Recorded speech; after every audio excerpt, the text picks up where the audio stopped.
ವೀಕ್ಷಕರೇ ನಮಸ್ಕಾರ, ನಾನು ನಿಮ್ಮ ರಾಕೇಶ್ ಅರುಂಡಿ. ಪವಿತ್ರ ಗೌಡ ಜೈಲಿಂದ ರಿಲೀಸ್ ಆಗಿದ್ದು ಇವತ್ತು ಎಲ್ಲ ಮೀಡಿಯಾಗಳು ಫುಲ್ ಆ್ಯಕ್ಟಿವ್ ಆಗಿದ್ವಪ್ಪ. ಒಂದು ಕಡೆ ನವರಂಗಿ ಹೆಣ್ಣು, ಭಿನ್ನಾಣಗಿತ್ತಿ, ಲಿಪ್ಸ್ಟಿಕ್ ರಾಣಿ, ದರ್ಶನ್ ಫ್ಯಾಮಿಲಿ ಒಡೆದವಳು, ಇವಳಿಗೆ ಎಷ್ಟು ಸೊಕ್ಕಿದ್ರೆ ಮಾಧ್ಯಮಗಳ ಕ್ಯಾಮ್ರಾ ಮುಂದೆ ತನ್ನ ಮೂತಿಯನ್ನು ತಿರುಗಿಸ್ತಾಳೆ, ಇವಳು ಹೆಣ್ಣ ಹೆಮ್ಮಾರಿನ, ಹೀಗೆಲ್ಲ ಹಗಲು ರಾತ್ರಿ ಪವಿತ್ರ ಗೌಡ ಕ್ಯಾರೆಕ್ಟರ್ನ ಜೊತೆಗೆ ರೇಣುಕಾಸ್ವಾಮಿಗೆ ಸಂಬಂಧಪಟ್ಟ ಹಾಗೆ ಆಕೆಯ ನಡೆಯನ್ನು ಎಡೆ ಬಿಡದೆ ರುಬ್ಬಿದ್ದಂಥ ಮಾಧ್ಯಮಗಳ ಮುಂದೆ ಇವತ್ತು ಇದೇ ಪವಿತ್ರ ಗೌಡ ಹಲ್ಲನ್ನು ಕಿಸ್ತು ಥ್ಯಾಂಕ್ ಯು ಅಂತ ಧನ್ಯವಾದ ಸಲ್ಲಿಸಿದಂಥ ವಿಚಿತ್ರ ಘಟನೆ ಕೂಡ ನಡೆಯಿತು. ಪರಪ್ಪನ ಅಗ್ರಹಾರದಿಂದ ಕಾಲು ಕಿತ್ತಿದ್ದೆ ತಡ ಎಮ್ಮ ಎಲ್ಲಿ ಹೋಗ್ತಾರೋ ಅಲ್ಲೆಲ್ಲ ಕ್ಯಾಮ್ರಾ ಬೆನ್ನತ್ತಿ ರಿಪೋರ್ಟಿಂಗ್ ಮಾಡಿದ್ದು, ಲೈವ್ ಕೊಟ್ಟ ಪ್ರಸಂಗ ಕೂಡ ನಡೀತು. ಆದರೆ ವೀಕ್ಷಕರೇ, ಪವಿತ್ರ ಗೌಡ ಇಷ್ಟೆಲ್ಲ ನಾಟಕ ಮಾಡೋದಕ್ಕೆ ಅನೇಕ ಕಾರಣಗಳು ಕೂಡ ಇರಬಹುದು. ಅದನ್ನು ನೀವೆಲ್ಲರೂ ಕೂಡ ಊಹೆ ಮಾಡಬೇಕಾಗುತ್ತೆ. ಒಂದು ಕಡೆ ಅಮ್ಮನ ಮಡ್ಲಲ್ಲಿ ಮಲಗಿ ದರ್ಶನನ್ನು ನೆನೆದು ಬಿಕ್ಕಿ ಬಿಕ್ಕಿ ಹತ್ತು ಬಿಟ್ರಂತೆ. ಇನ್ನು ತಾಯಿ ಭಾಗ್ಯಮ್ಮ ಪವಿತ್ರ ಗೌಡಳಿಗೆ ಧೈರ್ಯವನ್ನು ಕೂಡ ತುಂಬಿದ್ರಂತೆ. ವೀಕ್ಷಕರು, ನಾವೆಲ್ಲರೂ ಕೂಡ ಗಮನಿಸಬೇಕು, ದರ್ಶನ್ ಅಭಿಮಾನಿಗಳು ಕೂಡ ದರ್ಶನ್ ಜೈಲಿನಲ್ಲಿದ್ದ ಆ 131 ದಿನಗಳಲ್ಲಿ ವಿಜಯಲಕ್ಷ್ಮಿ ಅಂದರೆ ಲೀಗಲ್ ಪತ್ನಿ, ನಾವೆಲ್ಲರೂ ಕೂಡ ಒಪ್ಪಿಕೊಂಡಂಥ ಪತ್ನಿ ವಿಜಯಲಕ್ಷ್ಮಿ ರಾಜ್ಯದ ಹಾಗೂ ಹೊರ ರಾಜ್ಯದ ಸುಮಾರು 15ಕ್ಕೂ ಹೆಚ್ಚು ದೇವಾಲಯಗಳನ್ನು ಸುತ್ತುಬಿಟ್ಟಿದ್ದಾರೆ, ಉಪವಾಸ ಆಚರಿಸಿದ್ದಾರೆ, ಗಂಟೆಗಟ್ಟಲೆ ಹೋಮಗಳಲ್ಲಿ ಕೂತಿದ್ದಾರೆ, ದೀನರಾಗಿ ದೇವರಿಗೆ ಕೈ ಮುಗಿದಿದ್ದಾರೆ. ಪ್ರತಿ ಬಾರಿ ದೇವಾಲಯಕ್ಕೆ ಹೋದಾಗಲೂ ಕೂಡ ಪತಿಯ ಬಿಡುಗಡೆಗಾಗಿ ಕೋರಿ ಪ್ರಸಾದವನ್ನು ಜೈಲಿಗೆ ತಂದುಕೊಟ್ಟಿದ್ದಾರೆ. ಈ ಪವಿತ್ರ ಗೌಡ ಇದರಲ್ಲಿ ಅರ್ಧದಷ್ಟಾದರೂ ಮಾಡಿಬಿಟ್ಟಿದ್ದಾರಾ? ಆದರೆ ಇನ್ನು ಮುಂದೆ ಪವಿತ್ರ ಗೌಡ ದರ್ಶನ್ಗೋಸ್ಕರ ಟೆಂಪಲ್ ರನ್ ಮಾಡ್ತಾರಂತೆ. ಎಲ್ಲೆಲ್ಲಿಗೆ ಇದೇ ವಿಜಯಲಕ್ಷ್ಮಿ ಹೋಗಿದ್ರು ಅದೇ ರೀತಿಯಾಗಿ ಇನ್ನು ಮುಂದೆ ನನ್ನ ಪ್ರೀತಿಯ ಸುಬ್ಬ ನನ್ನ ಹತ್ರ ಇರಬೇಕು ಅಂತ ಇನ್ನು ಮುಂದೆ ಎಲ್ಲ ಕಡೆ ಈಕೆ ಅಂದರೆ ಈ ಪವಿತ್ರ ಗೌಡ ಟೆಂಪಲ್ ರನ್ ಮಾಡೋ ಸಾಧ್ಯತೆಗಳಿದೆ ಅನ್ನೋ ಸ್ಪಷ್ಟ ಸುಳಿವು ಸಿಗ್ತಾ ಇದೆ.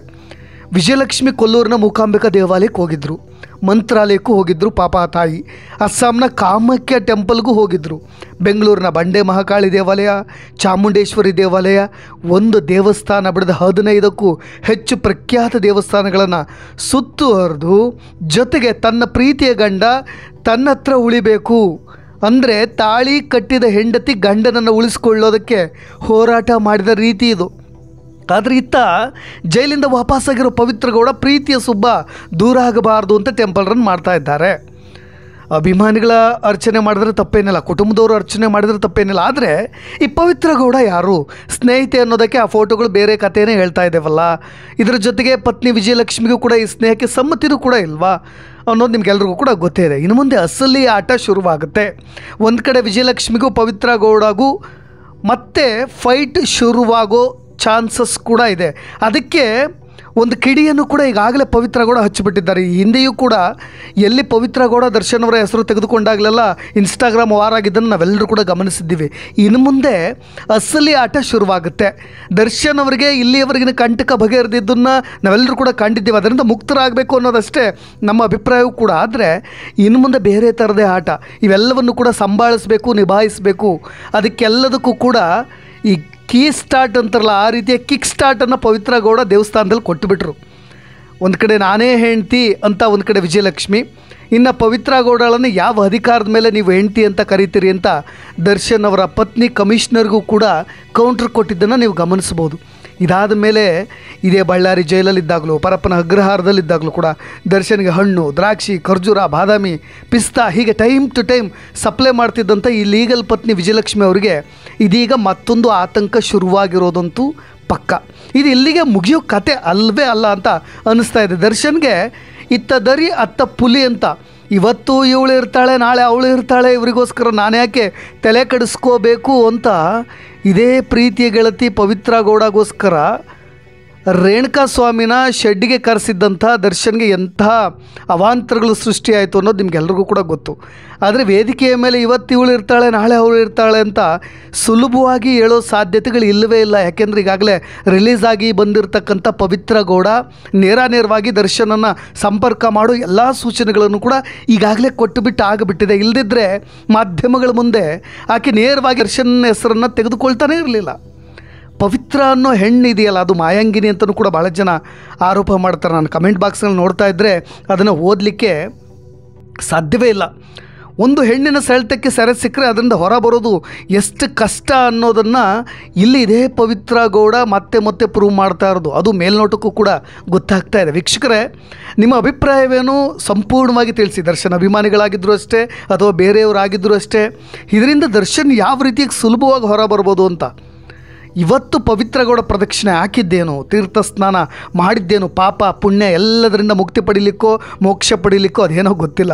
ತೀರ್ಥ ಸ್ನಾನ ಮಾಡಿದ್ದೇನು, ಹಣೆಗೆ ವಿಭೂತಿ ಹೊಡೆದಿದ್ದೇನು, ಜೈಲಿಂದ ನಗನಗುತ್ತಾ ಹೊರಗೆ ಬಂದುಬಿಟ್ರು, ವಜ್ರಮುನೇಶ್ವರ ದೇವಸ್ಥಾನದಲ್ಲಿ ಹರಕೆ ತೀರಿಸಿದ್ದೇನು. ವೀಕ್ಷಕರೇ, ನೀವೆಲ್ಲರೂ ಕೂಡ ಬುದ್ಧಿವಂತರಿದ್ದೀರಿ. ನೀವೆಲ್ಲ ದರ್ಶನನ್ನು ಅನುಕರಿಸ್ತಾ ಇದ್ದರೆ ಅವರ ಜೀವನ ಎಲ್ಲಿ ಹಳಿ ತಪ್ತಾ ಇದೆ ಅನ್ನೋದನ್ನು ನೀವೆಲ್ಲರೂ ತುಂಬ ಸಿಂಪಲಾಗಿ ಜಡ್ಜ್ ಮಾಡ್ಬೋದು. ಯಾರಿಂದ ಇಷ್ಟೆಲ್ಲ ಅವಾಂತರಗಳು ನಡೀತಾ ಇದೆ ಅನ್ನೋದನ್ನು ನೀವು ಕೂಡ ಗೆಸ್ ಮಾಡಬಹುದು. ದರ್ಶನನ್ನು ಈ ಹೆಣ್ಣು ಬಿಡೋ ಮಾತೇ ಇಲ್ಲ ಅನ್ನೋದನ್ನು ಬೇಕಂತಲೇ ನಾನು ದರ್ಶನ್ ಅವ್ರನ್ನ ಬಿಡ್ಲಿಕ್ಕೆ ಸಾಧ್ಯವೇ ಇಲ್ಲ ಅನ್ನೋದನ್ನ ಮಾಧ್ಯಮಗಳ ಮುಖಾಂತರ ಇದೇ ಪತ್ನಿ ವಿಜಯಲಕ್ಷ್ಮಿ ಅವ್ರಿಗೂ ಕೂಡ ಸಂದೇಶ ಕಳಿಸಿದ್ದಂತರೂ ಪಕ್ಕಾ. ಇವತ್ತು ಪವಿತ್ರ ಗೌಡ ಅವರ ಬಿಹೇವಿಯರ್ ನೋಡಿದ್ರೆ ನಮಗೆ ಸ್ಪಷ್ಟವಾಗಿ ಗೊತ್ತಾಗ್ತಾಯಿತ್ತು. ದರ್ಶನ್ ಹೆಸರು ಹೇಳುವಂಥ ಪದೇ ಪದೇ ತಾಯಿ ಭಾಗ್ಯಮ್ಮನಿಗೆ ಅರ್ಚಕರ ಮುಂದೆ ರಿಕ್ವೆಸ್ಟ್ ಮಾಡ್ತಾ ಇದ್ದದನ್ನು ನೀವೆಲ್ಲರೂ ಕೂಡ ಕ್ಯಾಮ್ರಾಗಳಲ್ಲಿ ಸೆರೆ ಸಿಕ್ಕಿದೆ, ಅದರ ಧ್ವನಿಗಳನ್ನು ಕೇಳಿದ್ದೀರಿ, ಎಲ್ಲವೂ ಕೂಡ ಸ್ಪಷ್ಟವಾಗಿ ಗೊತ್ತಿದೆ. ವಿಜಯಲಕ್ಷ್ಮಿ ನಮ್ಮಿಬ್ಬರ ಬಂಧವನ್ನು ಕಳ್ಚೋಕ್ಕೆ ಸಾಧ್ಯವಿಲ್ಲ ಅನ್ನೋದನ್ನು ಪ್ರೂವ್ ಮಾಡೋಕ್ಕೆ ಒಂದು ಕಡೆ ಹೊರಟ್ರೆ, ಇನ್ನೊಂದು ಕಡೆ ಇದೇ ಪವಿತ್ರ ಗೌಡ ಮಾಧ್ಯಮಗಳಿಗೆ ಥ್ಯಾಂಕ್ಸ್ ಕೇಳಿದ್ದೇನು. ಅದಕ್ಕೊಂದು ಕಾರಣಗಳು ಕೂಡ ಇರ್ಬೋದು. ಯಾಕೆಂದರೆ ತಮ್ಮ ಮೇಲಿನ ಪಾಸಿಟಿವ್ ಕನ್ಸರ್ನ್ ಚೇಂಜ್ ಆಗಬಾರ್ದು ಅಂತ. ಇಲ್ಲಿಯವರೆಗೂ ಮಾಧ್ಯಮಗಳು ಅದೇ ಆಡಿದ್ದೇ ಆಟ ಕಿಸ್ ಬೈ ದಾಸ ಅನ್ನಂಗೆ ಅವ್ರು ಹೇಳಿದಂಥ ಪದಗಳೇ ಬೇರೆ. ಏನು ಇನ್ನು ಮೇಲೆ ನಾವು ದರ್ಶನ್ ಹತ್ರ ಕ್ಯಾಮ್ರಾ ಇಟ್ಕೊಂಡು ಹೋಗೋದೇ ಇಲ್ಲ, ಬೈಟ್ ಇಟ್ಕೊಂಡು ಹೋಗೋದೇ ಇಲ್ಲ, ಜೊತೆಗೆ ಪವಿತ್ರ ಗೌಡ ಬೆನ್ನು ಹತ್ತೋದೇ ಇಲ್ಲ ಅನ್ನೋ ರೀತಿಯಾಗೆಲ್ಲ ತೋರಿಸ್ಬಿಟ್ಟಿದ್ವು. ಆದರೆ ಇದೇ ದರ್ಶನ್ ಇಲ್ಲಿಯವರೆಗೂ ಈ ಸುಬ್ಬಿ ಅಂತ ಎಲ್ಲ ಮಾಧ್ಯಮಗಳಲ್ಲಿ ಸ್ಟೋರಿಗಳನ್ನು ಮಾಡಿದ್ದಿತ್ತಲ್ಲ, ಅಲ್ಲಿಂದ ಒಂದು ಪಾಸಿಟಿವ್ ವೈಬ್ಸನ್ನು ಕ್ರಿಯೇಟ್ ಮಾಡಬೇಕು. ನನ್ನ ಸ್ಟೋರಿಗಳು ಇನ್ನು ಮುಂದೆ ಹೋಗಬೇಕು, ಅದು ಪಾಸಿಟಿವ್ ಆಗಿ, ನೆಗೆಟಿವ್ ಸ್ಟೋರಿಗಳು ಬೇಡ ಅನ್ನೋದನ್ನು ಪವಿತ್ರ ಗೌಡ ಮಾಧ್ಯಮಗಳ ಸಪೋರ್ಟನ್ನು ತೆಗೆದುಕೊಳ್ತಾ ಇದ್ದಂಥ ರೀತಿ ಇವತ್ತು. ಇನ್ನು ಮುಂದೆ ನಾನು ಆಡೋ ಆಟಗಳಿಗೆ ಮಾಧ್ಯಮಗಳ ಸಪೋರ್ಟ್ ಇರಲಿ ಅಂತಲೂ ಕೂಡ ಇರಬಹುದು. ನೀವು ಇದನ್ನು ತುಂಬ ಸುಲಭವಾಗಿ ಗೆಸ್ ಮಾಡ್ಬೋದು. ಈ ವಿಜಯಲಕ್ಷ್ಮಿ ಸಂಸಾರದಲ್ಲಿ ನಾವ್ಯಾರು ಮೂಗು ತೋರಿಸೋಕ್ಕೆ ಅದಕ್ಕೆ ಹಕ್ಕಿಲ್ಲ. ಆದರೆ ದರ್ಶನ್ ಸಂಸಾರದಲ್ಲಿ ಯಾರೋ ಎಂಟ್ರಿ ಕೊಡ್ತಾ ಇದ್ದರೆ ಅದನ್ನು ಪತ್ನಿಯಾದಂಥ ವಿಜಯಲಕ್ಷ್ಮಿ ವಿರೋಧ ಮಾಡಿದ್ರೆ, ಅದು ಅಭಿಮಾನಿಗಳಿಗೂ ಕೂಡ ಸಮಾಧಾನ ಇಲ್ಲದಿದ್ದರೆ ಆ ಥರದ ವಿಷಯಗಳನ್ನು ನಾವು ಕೂಡ ಚರ್ಚೆ ಮಾಡ್ಬೋದು. ಅದು ಸಹಜವಾಗಿ ನಿಮಗೂ ಕೂಡ ಗೊತ್ತಾಗ್ತಾಯಿದೆ. ಅನೇಕ ಕಮೆಂಟ್ಸ್ಗಳಲ್ಲಿ ದರ್ಶನ್ ಅಭಿಮಾನಿಗಳೇ ಇದೇ ಪವಿತ್ರ ಗೌಡಗೆ ಕ್ಲಾಸ್ ತೆಗೆದುಕೊಂಡಿದ್ದೂ ಇದೆ. ಅದನ್ನು ನೀವು ಕೂಡ ಗಮನಿಸಬಹುದು.